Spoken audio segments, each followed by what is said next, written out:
자, 그러다 보면 제일 먼저 이런 말씀들 하시더라고요. 공인중개사가 관리비 세부 내역을 알 수가 없는데 그런 경우는 어떻게 합니까? 라는 얘기를 하고 있습니다. 여기에서 이렇게 설명하고 있어요. 네, 안녕하세요. 조영진입니다. 공인중개사법 개정에 따라서 시행되고 있지만 아직까지는 크게 어떤 문제가 되고 있지는 않은 그런 부분이 하나 있습니다. 바로 2023년 9월 21일 시행된 관리비에 관련된 표시 광고 규정입니다. 계도 기간이 6개월 잡혔어요. 그래서 2024년 3월 31일까지 광고한 부분에 대해서는 계도를 하고요.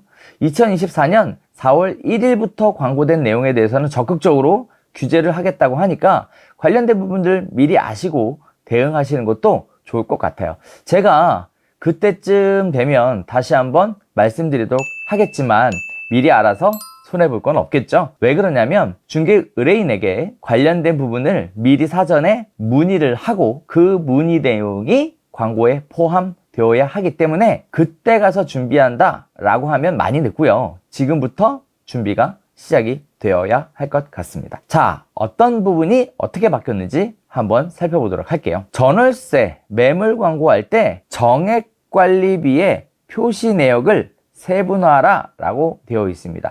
여기서 말하는 정액관리비의 가장 큰 기준은요, 월 10만 원입니다. 자, 그래서 월 10만 원 이상의 정액관리비를 납부해야 하는 경우에는 부과 내역에 대해서 세분화하여 표시하도록 의무화시켰습니다. 그래서 과거에는요, 월세와 관리비라고 이렇게 러프하게 좀 잡아갔다면 이제 앞으로는 아니죠. 시행됐으니까 이제는 이런 형태로 접근하셔야 한다라는 거예요. 그래서 일단 월세에 대한 내용도 적지만 관리비에 대한 내용을 적고, 그리고 관리비에 대한 부과 비목들이 어떻게 되는지 구체적으로 하나씩 기록을 해 주라고 되어 있습니다.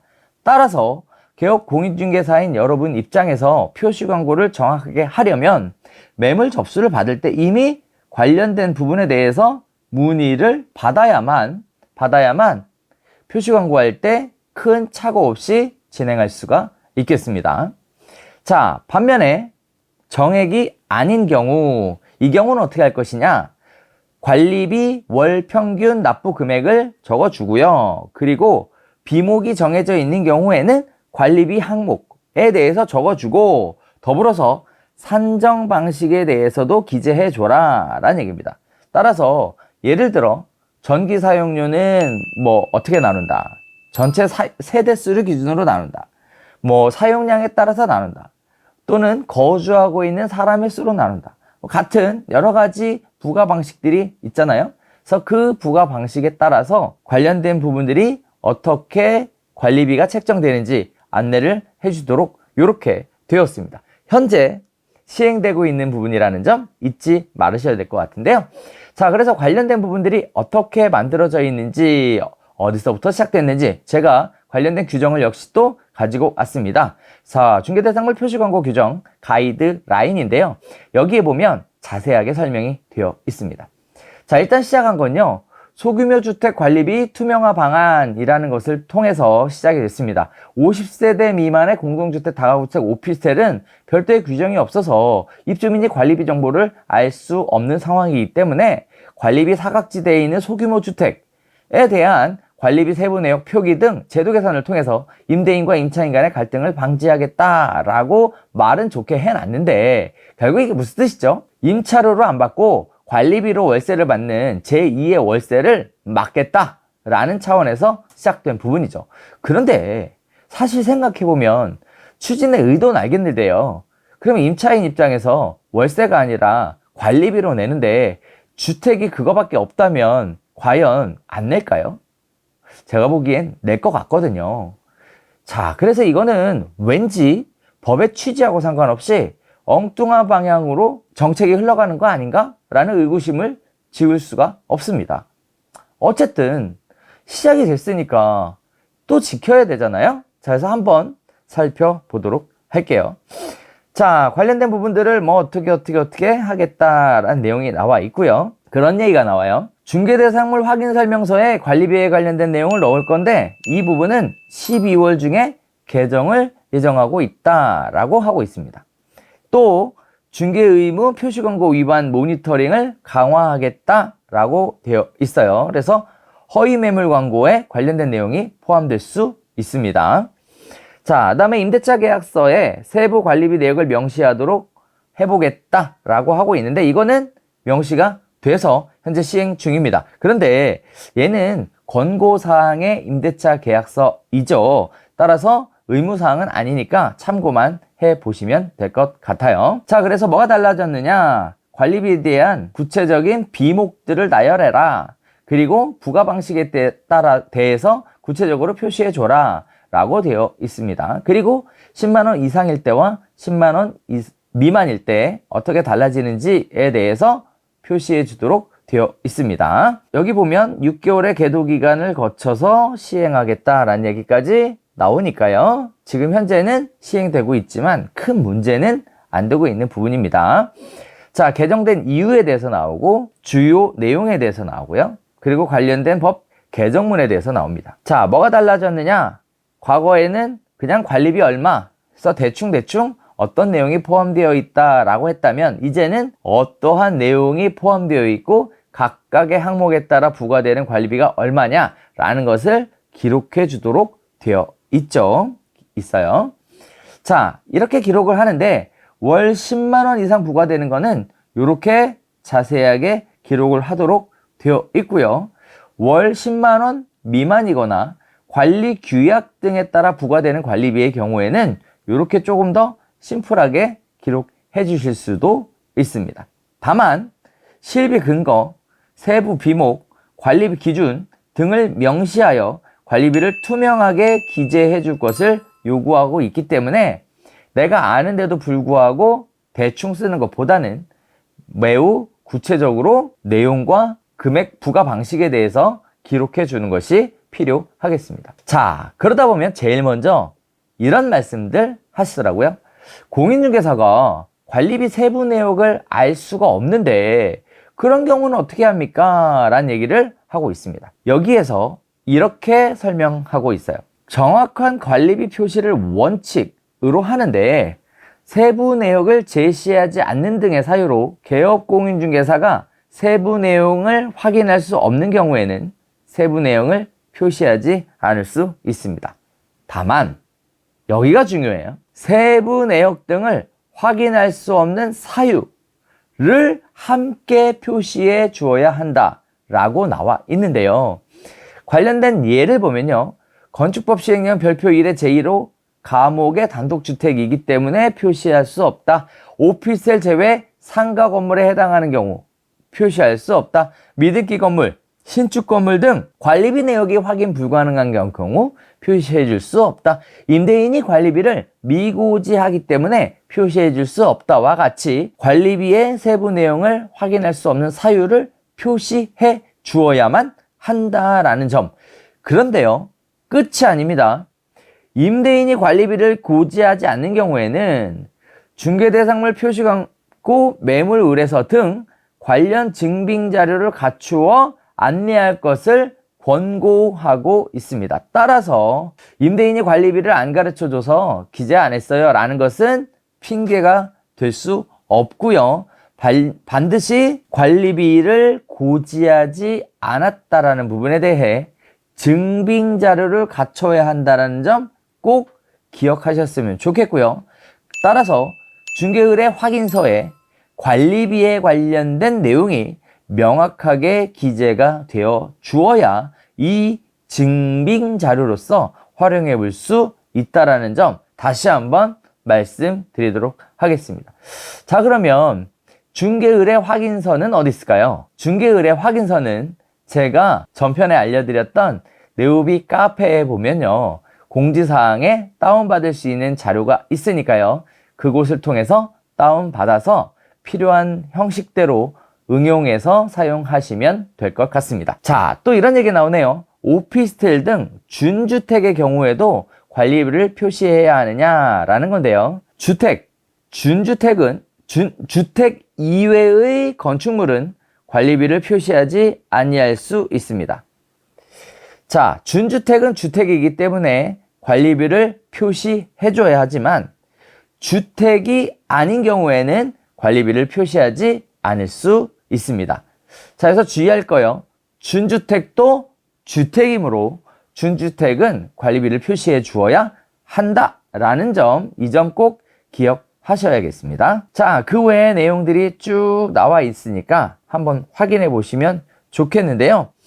자, 일단은 간단하게 볼까요? 단독주택의 경우에는 사용료 외에 별도의 관리비가 없는 경우라서 관리비를 표시하지 않을 수 있고요.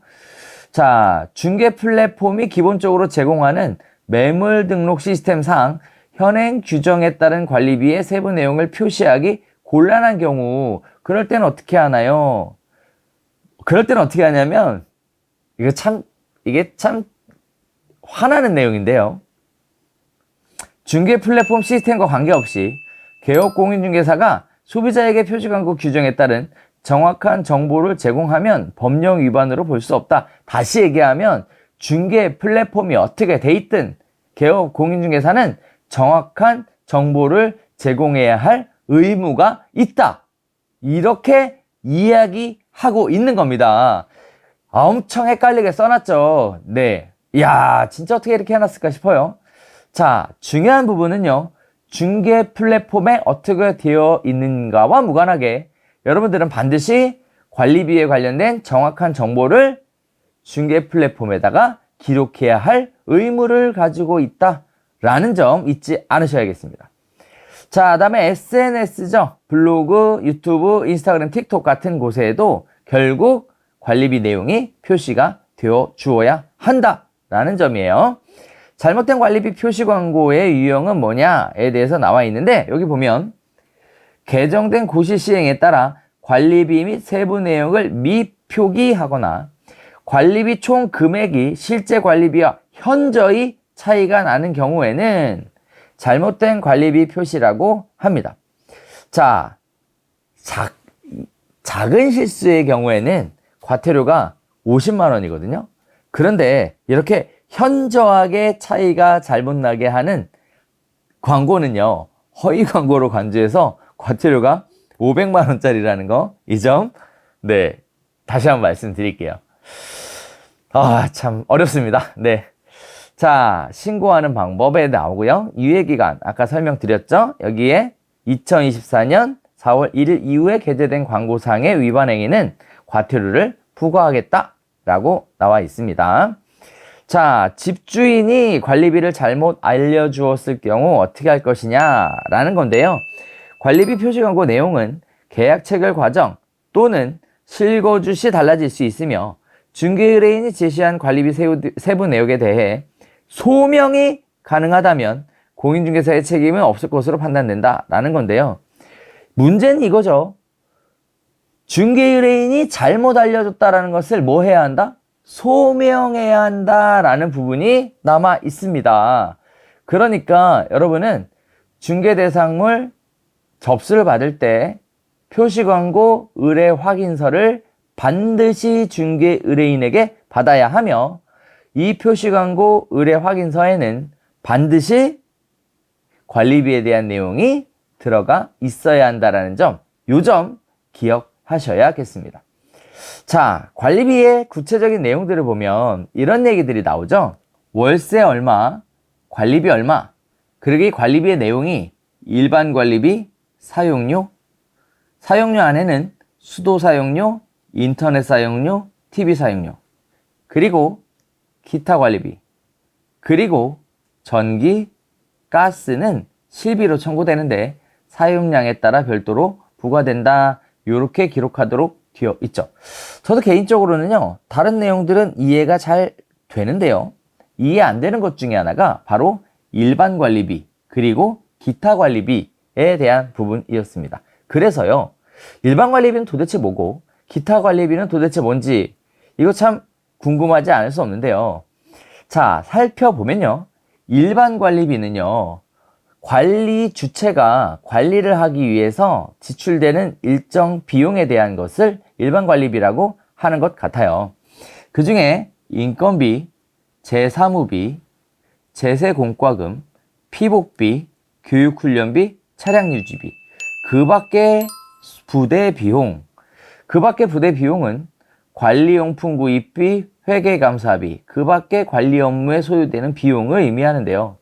전 개인적으로 일반관리비 이거 제 느낌에는 얼마든지 고무줄처럼 늘렸다 줄였다 할 수 있어 보입니다. 따라서 월세를 안 받고 관리비로 받는 제2의 월세를 막겠다라고 하는 근본의 취지하고 맞지 않게 일반 관리비로 얼마든지 고무줄처럼 늘렸다 줄였다 할 수 있기 때문에 이 부분 과연 정확하게 적용될 수 있을까에 대해 의구심을 가지게 되는데요.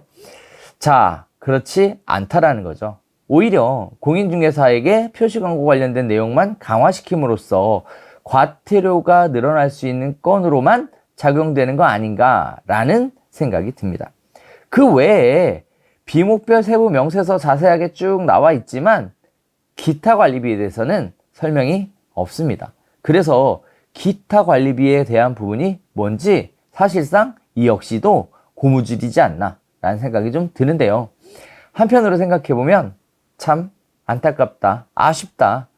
공인중개사를 너무 참 힘들게 하는 거 아니냐 이런 식의 생각을 하게 됩니다. 표시광고에 관련된 중요한 사항, 바로 관리비에 관련된 사항 지금까지 살펴봤는데요.